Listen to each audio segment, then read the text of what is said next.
It's given me a lot of perspective on life, and I think also resilience just in my daily life things, because nothing I go through feels as bad as what IBD has put me through. So I just feel like I'm able to get through those things because I've already been through worse.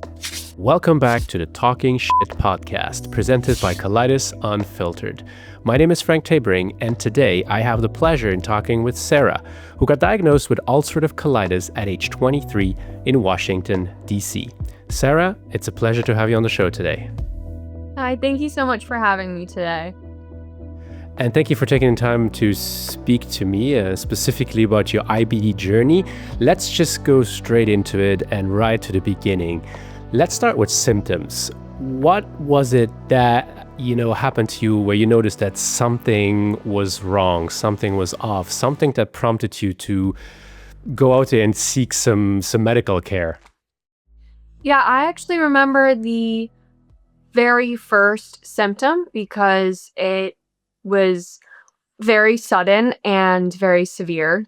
So I was about 15 and all of a sudden I became really nauseous and I had thrown up 15 times in a day. So I went to the hospital and was having really horrible stomach pains, and I was hospitalized for I think about 3 days and nothing came of it. They just said, "Oh, your stomach hurt. Maybe you had a food infection."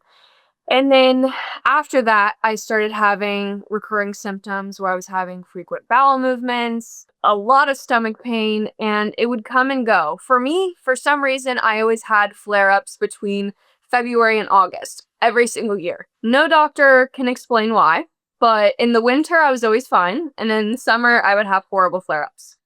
And because of that, I think no one would diagnose me with ulcerative colitis, because ulcerative colitis usually doesn't follow a seasonal pattern, but it was never food allergies for me.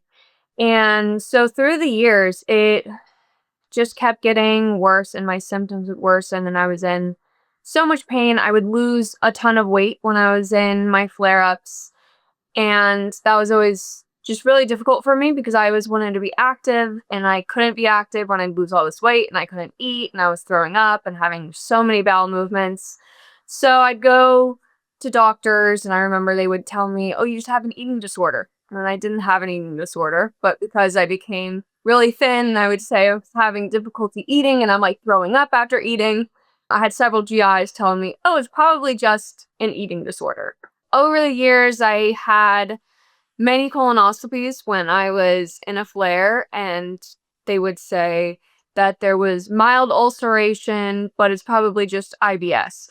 I don't know why they would think it's just IBS if I had ulcers. So at about 16, I basically self-diagnosed myself with ulcerative colitis because I just knew. Based on my symptoms and research, I knew, and I kept asking doctors to look into it.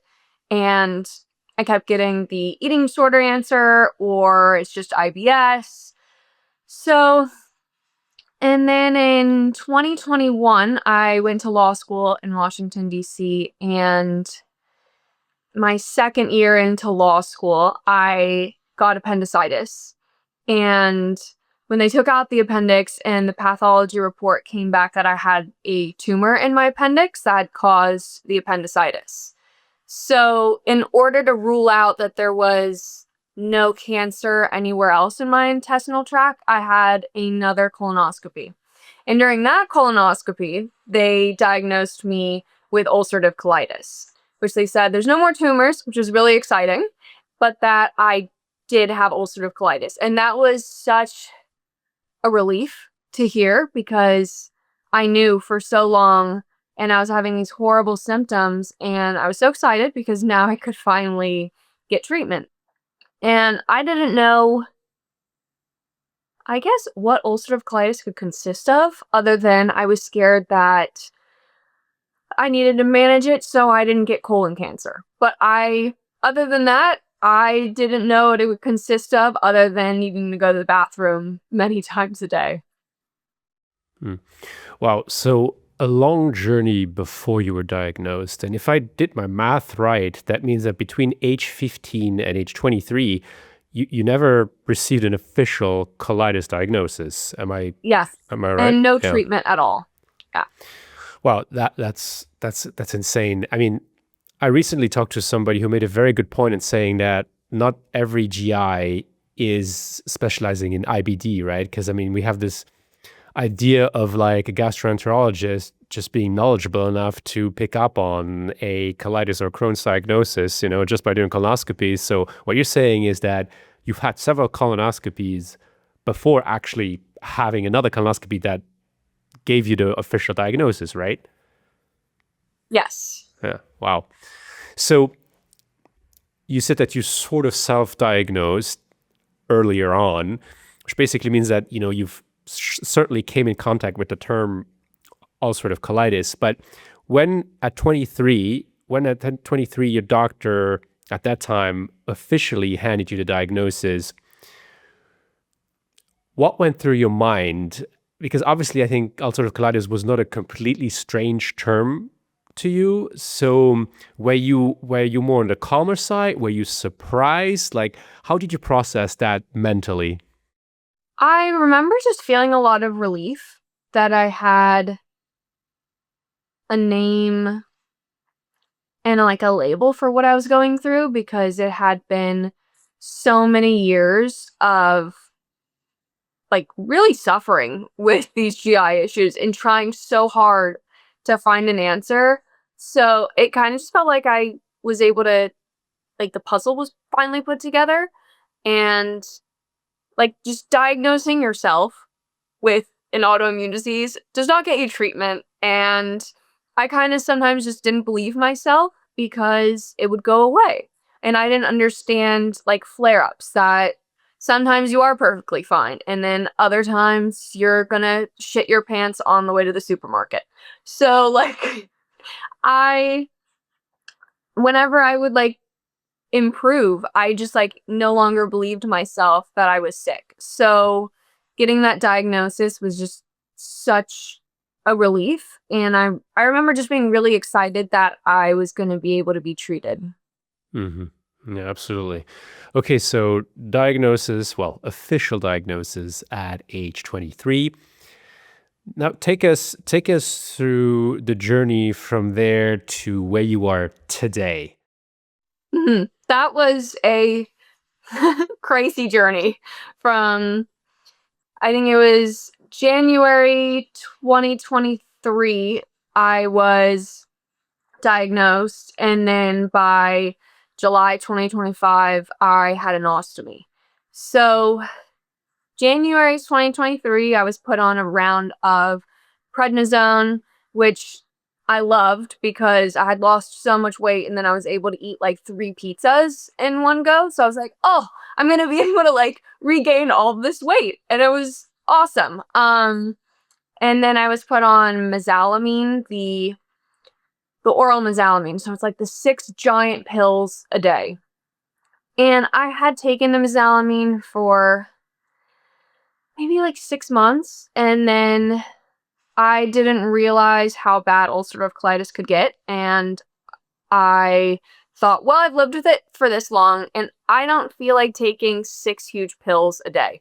So I stopped taking the mesalamine, which probably was not the best decision, but I didn't know how bad it could be.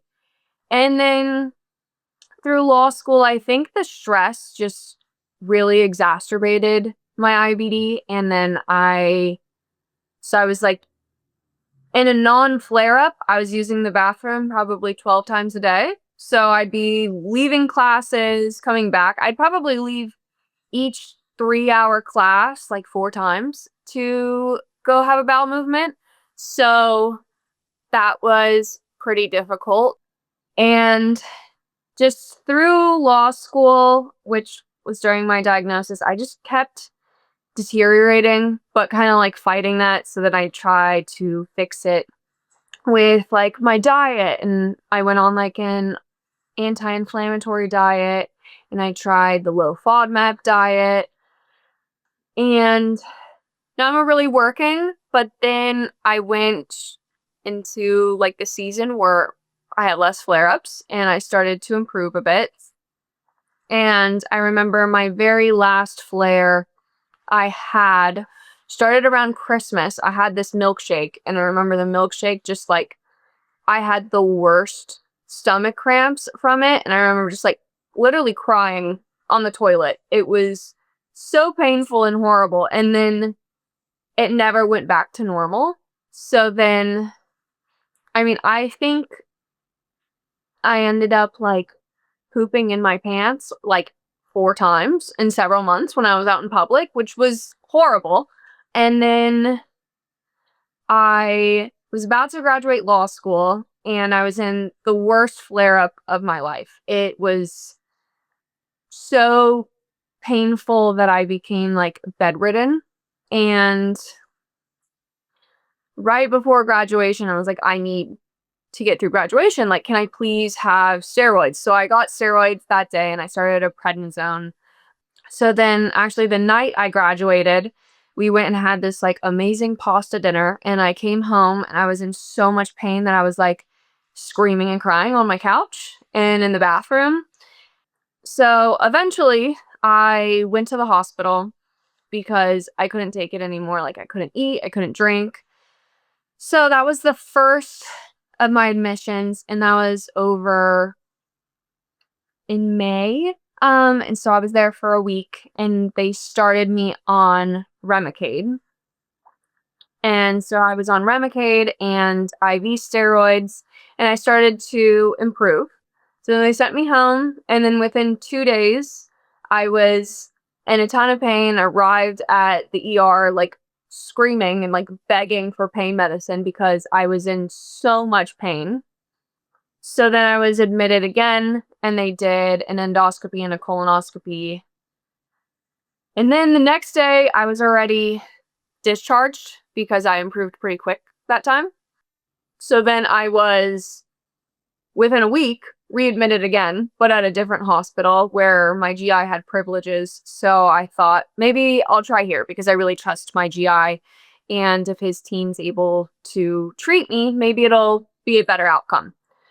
So within the first 2 days that I was admitted there, the GI told me that I needed to talk to the surgeon, which was absolutely terrifying. I didn't know what surgery for ulcerative colitis would even be. I was on a ton of steroids, and then they did another colonoscopy, and my intestine looked terrifying looking. Like, it was so ulcerated and so far away from what a normal colon looks like. It looked like it was just bright red with like spider webs looking all through it. And it was terrifying. Like Wagyu beef, basically. And it's not supposed to look like that. So they told me it was time to talk to the surgeon, and she actually gave me a really positive perspective on what life with an ileostomy would be, about how, I would be able to do anything. My life could look exactly the same as it does now. And obviously, some people have difficulty with the surgery and their bodies don't react well, and you can have just a range of like side effects. And so she told me all about those. And I don't think I spoke at all that entire first meeting with her because I knew if I spoke, I was going to start crying. I was just, I couldn't speak because I didn't want to cry in front of someone I just met. And it was just so much and so difficult. But I was admitted for 12 days, that admission, and she came, I think, 8 or 9 of those days, and we would meet almost every day and talk about my questions about the surgery. That was extremely helpful. I was able to like build this really wonderful bond with the colorectal surgeon. But I ended up leaving the hospital that time because once again, I improved. And so I was like, wow, it was amazing meeting this doctor, but I hope I never see her again. And then within 2 days, I had, I think, like 104 fever. I couldn't stand without almost fainting, and the pain was so bad. I remember I called my mom and said that we need to get in contact with the surgeon because I wanted to rip out my colon myself. So, because I couldn't even drink water and my heart rate was so high and I had a fever, so I went back to the hospital under the advisement of my GI, and he said, "There's no other options. We need to get you back to the hospital and you need to have surgery." So then I went back to the hospital and I was too unstable to operate on immediately. So I got a PICC line with the TPN nutrition, and I was on that for a few days to help me regain some strength since I hadn't ate pretty much in weeks, because every time I'd talk to the doctor and I was hospitalized, they'd put me on NPO. So I had probably only ate a few times within a month. So I was back in the hospital and we're planning on a surgery date and just getting all my vitals under control. And then finally on July 5th, 2024, I got my ostomy. And I remember I was very excited because I just remember I was gonna wake up and be pain-free, which is not exactly what happens after abdominal surgery, but you don't have ulcerative colitis pain. So there's, win some, lose some there. Wow. So you prefaced your answer by saying it was quite the journey. So yeah, it definitely sounded like quite the journey. We always say, let's not dwell on the past. Life moves on. Let's accept the past as it is. But as humans, we cannot help but sometimes being pulled back, by regrets, right? Or nostalgia. In this case, I want to focus more on regrets. And you looking back now, do you think that potentially today you could still have a colon or a relatively healthy colon had you not stopped medication on your own accord?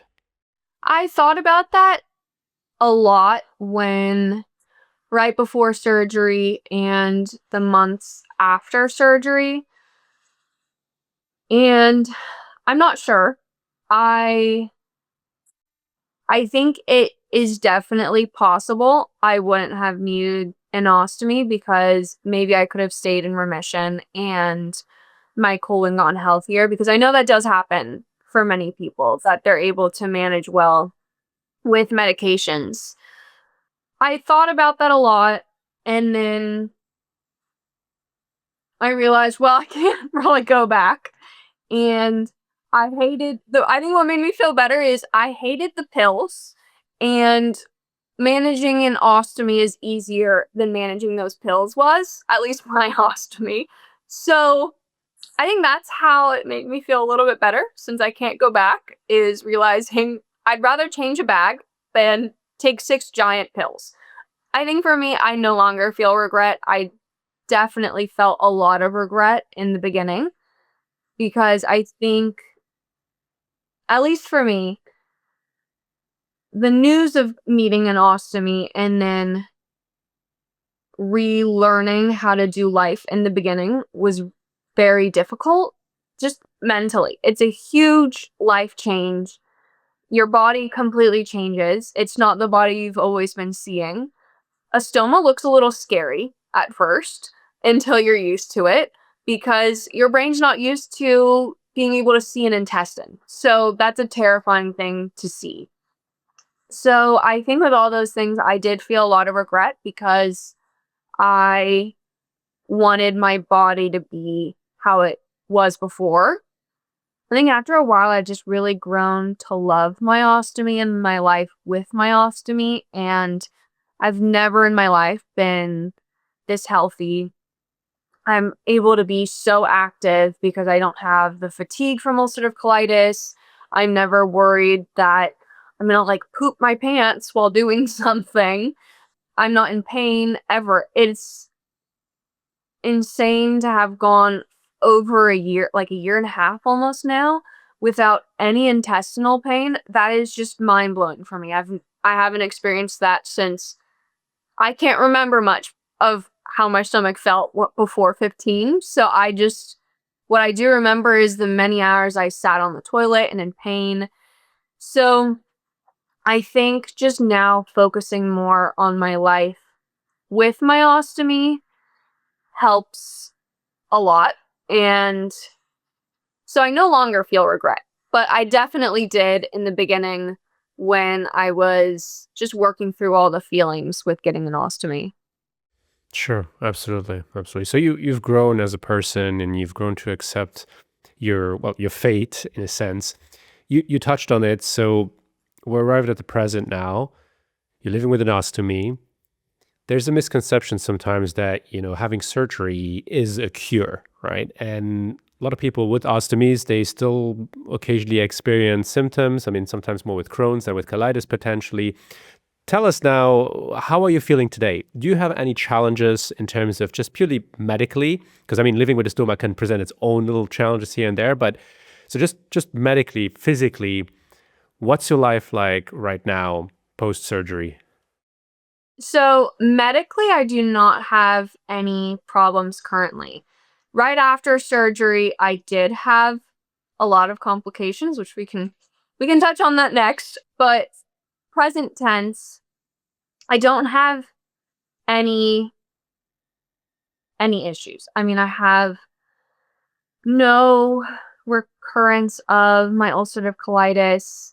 I have no other the extra intestinal manifestations. I haven't personally dealt with any of those. For me, it's just given me a lot of physical strength and stamina. So, like, tomorrow I'm actually running a 10-mile race. I wasn't able to run before getting an ostomy, and now I can run for 10 miles straight, which is really exciting for me. And another thing is I'm able to hike long distances and do things that are very physically challenging without it being extremely taxing on my body. Before I got my ostomy, if I was even like had prolonged stress, like for even an exam, I would get like flu like symptoms. And I used to call it like fake sick. So anytime I was stressed, I would get fake sick. And I haven't gotten fake sick in over a year. So I think, at least for me personally, it's only brought like positive physical health. So yeah. Yeah. So I'm correct to assess then that having a surgery and living with an ostomy gave you your life back, right? Yeah. Yeah. It gave me a life I didn't know I could have. Hmm. And so obviously the idea here is to break down the stigmas of fear surrounding surgeries. A lot of people who have not had surgeries yet, right, but may not have a choice moving forward. You did say you had some complications, and I want to talk to you about those because I think it's part of the journey. And again, this is not to scare other people, but it doesn't mean that it happens to Yeah. everybody either, right? But yeah, take us a little bit through then how your journey evolved right after surgery before you arrive at the present day where you actually feel really great. So right after surgery, I think within a week, I hadn't been discharged yet because I got an ileus, which is basically where part of your intestine is paralyzed, so the gut motility stops, and so you're more prone to a blockage. So some food I had ate wasn't able to pass because my intestines were not moving. So I ended up with a blockage, and they tried to irrigate it through the stoma. So they would stick like a catheter into the stoma, which doesn't hurt at all. There's like some slight pressure as if someone's pressing on your stomach, but it's not painful. And they would put water into it and then pull the water back out to try to pull the blockage. And that was able to relieve some of the pressure for me. I would get that done like twice a day. but it was not clearing the blockage at all. And then I think it was about 7 days post-surgery, I spiked a fever and my heart rate was extremely high. I think it was like while I was trying to sleep, it was at 150, which it should not be at 150 when you're at complete rest. So one of the nurses called a rapid code, and that was quite terrifying because there was like 30 people in my room in the span of a minute all of a sudden. And then I think I got a CT scan that showed my bowel had perforated where the blockage was, which is what had caused the heart rate and fever. So the next day I had a resection of that part of my intestine, which luckily it was the part of my intestine closest to my stoma. So they didn't have to reconnect any bowel. They ended up just, I don't know how to describe it, but I guess pulling the stoma out with that part of the intestine and then making a new stoma. So then after that, I was doing really well. I think a week or two after that, I went home. And then within 24 hours, I spiked a really high heart rate again and had, I think, 103 fever. And that was really confusing because I had been doing really well for days. But all of a sudden, I was not good. And then I had to take an ambulance to the hospital because I couldn't stand up. If I tried to stand, I felt like I was gonna faint. And I think I would have if I tried to stand for too long. So I didn't feel safe, my family taking me to the hospital. So we took an ambulance. And due to my symptoms, they said I had severe sepsis, which I'm still not sure if they ruled that out or not because my chart is all over the place. So I potentially had severe sepsis, and due to my symptoms and the CT scan that had said suddenly all of my intestines were inflamed, that the CT technician thought I had Crohn's, and I've never had a history of Crohn's, but because everything that was left was inflamed, my surgeon said we needed to immediately go into surgery to just see what's going on. So the original plan was to just pop a camera in there and see what's going on. And so it was going to be just a laparoscopic exploratory surgery.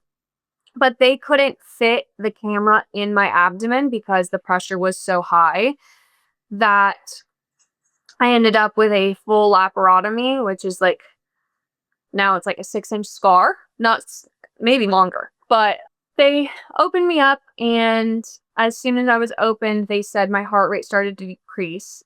And based on those symptoms, it looked like abdominal compartment syndrome caused by post-colectomy panenteritis. And they found no cause. There was no cause whatsoever for this inflammation, even though they checked all of my intestines. So they ended up leaving me open and put me on a ventilator in the ICU for a few days so that my abdomen could decompress. And then I had 2 more surgeries to slowly close up my abdomen after. So my second complication, I guess, was just a lot of inflammation and pressure that had built up in my abdomen, and they don't know why. There's only been a few cases of this, so although it was really scary, and I think it sounds really scary for someone going into surgery, this is not something that happens often whatsoever. It was very rare and very confusing, even for the doctors. But luckily, they, were able to figure out how to treat it. And other than needing to be on a ventilator for a few days, which I was awake and that was not fun, it in the end, it ended up being okay, and I'm very thankful for the doctors I had. You paid quite a hefty price to get to where you are today, obviously, based on just listening to you. So now I'm really interested in hearing you explain to me how you stayed sane mentally throughout those surgeries, hospital stays, the complications, and not just staying sane mentally, but how did you manage to hold on to hope that you would get better, that you would actually pull through and well walk again, right? Like, how did you deal with this? Where Yeah. did you get the strength from? So in my surgeries before the final set of them where I needed to be on a ventilator in the ICU, I had a lot of hope, and I I just like it never crossed my mind that I wouldn't be okay, and I think I was just so excited for what my new life was going to be. And there's a lot of free time when you're sitting in the hospital, and so I kind of just planned out activities I was going to do when I was better. I mean, I had planned like I wanted to dye my hair, even like little things like go to a park with my friends, spend time with my dog again because I couldn't see my dog when I was in the hospital. So I just kept making plans for after, even though I ended up having to cancel all of those plans because I didn't realize how long it would take to recover from surgery. But it did help me a lot to continue to make all of these plans. But even during that time, it was still really hard because no matter how often your family and friends visit you, you're so isolated because you're stuck in the hospital. And it's so hard to just be stuck and, you know, have basically nothing to do until someone comes and visits you again. And so that would really get to me, and all of the days kind of run together, and somehow they eventually start going very quickly. So I woke up, ate breakfast, and then it somehow felt like it's already 4 p.m. And I'm like, well, I haven't gotten to do anything today, but you can't do anything. So when it's 3 months of that, it's really gets into your head. But then after the last three surgeries and after I had been on a ventilator, I honestly did lose all of the strength I had to continue fighting. I It was really scary for me to be on a ventilator, and after I was taken off, I was actually hallucinating for a few days. So anytime I'd close my eyes, I would like start to see like figures, like even if I blinked for too long. So then I stopped sleeping until they were able to give me like sedatives. So then being like sleep deprived and like in a ton of pain, I just kind of like lost all the strength, and I was like crying all the time. I was honestly really struggling. So I think I remember like thinking back to then, all my friends were texting me that I'm so strong, and I just remember thinking, but like I'm not. Like at that point it felt like my doctors were really strong, like they were the ones fighting. I was just there, and they kept fighting for me. So I am very thankful for also all my family and friends who continued to check on me and support me during that time, because it felt like it was my medical team and my support system who were the ones who were strong and who were fighting for me when I no longer could. And yet you did in your own way, because I always say those around us, they help us with the strength, but you yourself, your mental capacity, your body, you're certainly contributing, right? Yeah. Now, symptoms at 15, diagnosis at 23, surgery, ostomy today. You were very young, so you went through all of this while you're growing up through a crucial stage in your life, right? Teenage years and then becoming an adult.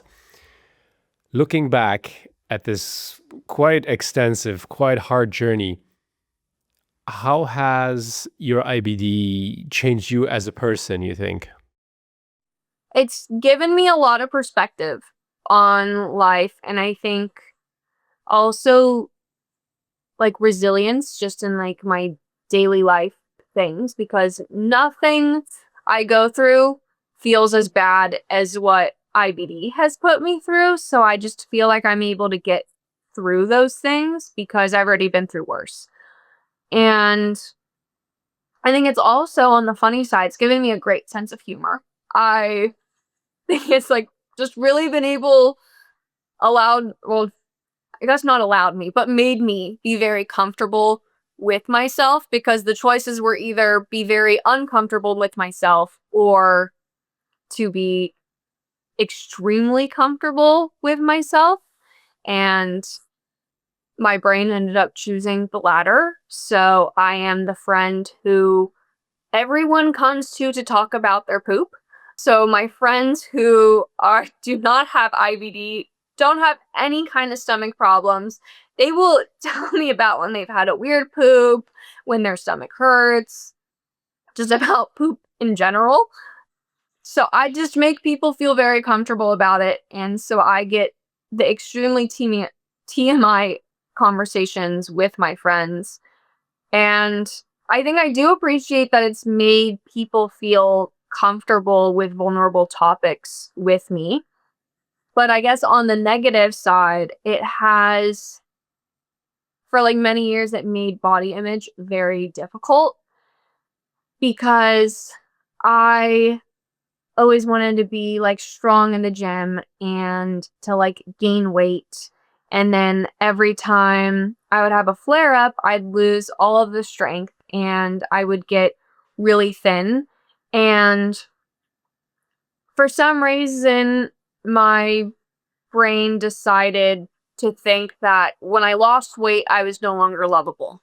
So then it just felt like I was in this cycle of like trying so hard to like feel like my body was like physically like pretty enough for to be lovable, but then my body would betray me and I would lose all of that weight and then no longer feel lovable again. And then I'd feel like I would need to hide. And I think there's like, obviously there is so much of, people want to lose weight and like being thin isn't seen as a bad thing. But then I think when you're sickly thin, it's a little bit different. And I was always looking sickly thin, where I and I have friends who, well, not friends, but people in school who tell me to like eat a burger. And my little brother, as a joke, would call me like Skeletor, which I love him and that's fine. I think just little siblings bully you, but stuff like that. And then I remember I would have like previous boyfriends when I was younger who would tell me I should just like gain weight and like have curves like the other girls. But then I would get sick and lose all of my weight and then I couldn't. So I was really mad at my body for a long time because I felt like it was keeping me from being lovable. On your Instagram feed, you once made a post, I think not too long ago, where you described a few statements. And if you're okay with it, I'm going to read you about four of Yeah. these. And I would Okay. like to get a very brief perspective, because it's one thing for us to write something, but then I think it's a different thing of some hearing basically what we once wrote, right? Coming back Mhm. to us when somebody else read it. So I'm going to read each one, but we're going to do it one by one. And you just give me Okay. sort of like your quick, short insight into what you feel and how you feel about those today. All right. Okay. The first one you wrote, having an ileostomy doesn't stop me from anything. And I feel like that one is still true for me. I I can't think of any time after I recovered from surgery, because recovering from surgery is something completely on its own, but there hasn't been anything it stopped me from doing. I'm actually able to do so much more than I was able to before. I mean, with activities, with work, making new friends, intimacy, there's been nothing it's stopped me personally from being able to do. That's great. The second one, you talked about it at great length, and I think what you said is great. So I'm going to read it, but no need to comment. We can skip because you mentioned it. I'm still lovable. You definitely talked about that one. So let's get to the next one. I am not the sick friend. Hmm. I wrote that one because before surgery, I was so scared of being the sick friend. I didn't want, when I was at at a gathering of people, to be the person that they were like, "Oh, we can't do things because of Sarah." Or like, "Sarah is a problem because she's disabled," which is a horrible way of thinking, but I was scared. I can't control the way people think, and this is the way some people do think. So I was so scared that people weren't going to want to be around me because I was going to be the sick friend. And I realized before surgery that one, I already was the sick friend. I mean, I was always needing to use the bathroom. I was always sick because of IBD, even if it was like fake sick. And so I always had to cancel plans because I wasn't feeling good. So my therapist was the one who told me, "But Sarah, you already are the sick friend."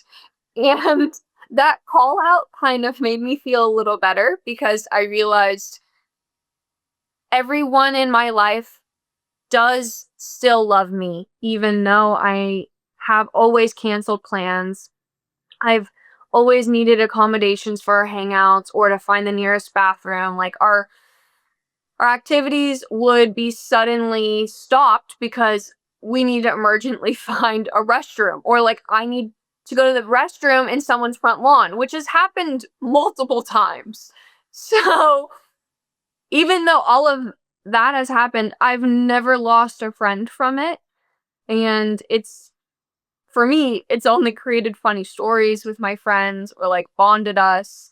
So I think realizing like, even though I was the sick friend, it didn't change the way people loved me. And so I think that statement is that even if I am the sick friend, no one sees me as the sick friend. Like, that's not my identity to my friends. I am just their friend. Hmm. Last one, you wrote, my body is not ruined. I was also really worried about that one before surgery. I, as someone who before surgery was in a really toxic cycle with my body and never happy with my body, I just thought that this was going to make me so ugly and it was going to ruin my body and I was never going to look pretty again. And then before surgery, I was also talking to my therapist about it, and we were talking about how all of the different things in life, how your body will change. So as I get older and have different experiences, have kids, get injured at some point, my body is going to constantly be changing. And that doesn't mean it's becoming ruined.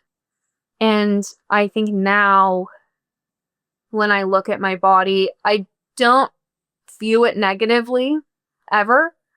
I I like my laparotomy scar. Now I think it looks cool because now when I'm in the gym, I don't have abs, but I have a really cool scar when I'm in a sports bra.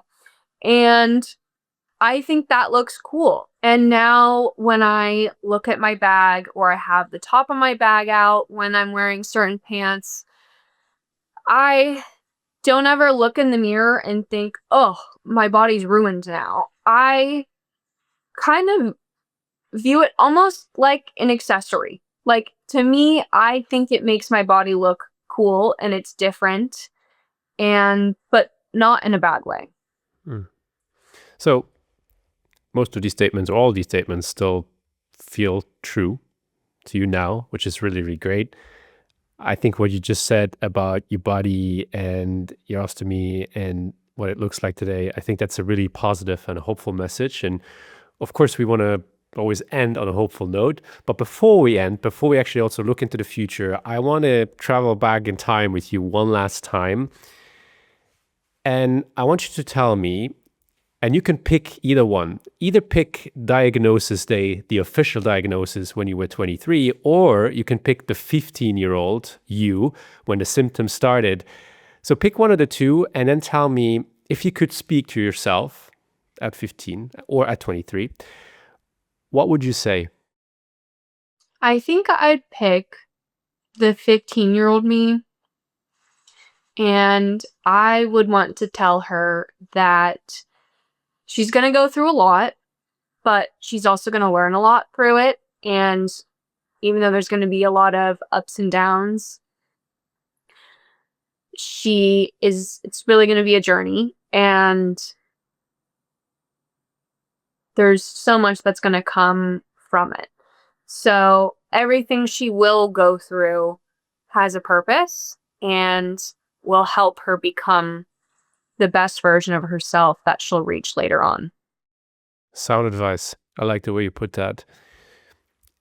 So now that we've looked in the past one more time, let's look into the future.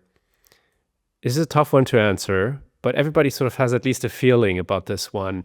And that's why I like to keep asking it. And that is, do you think we will see a cure to IBD in our lifetime?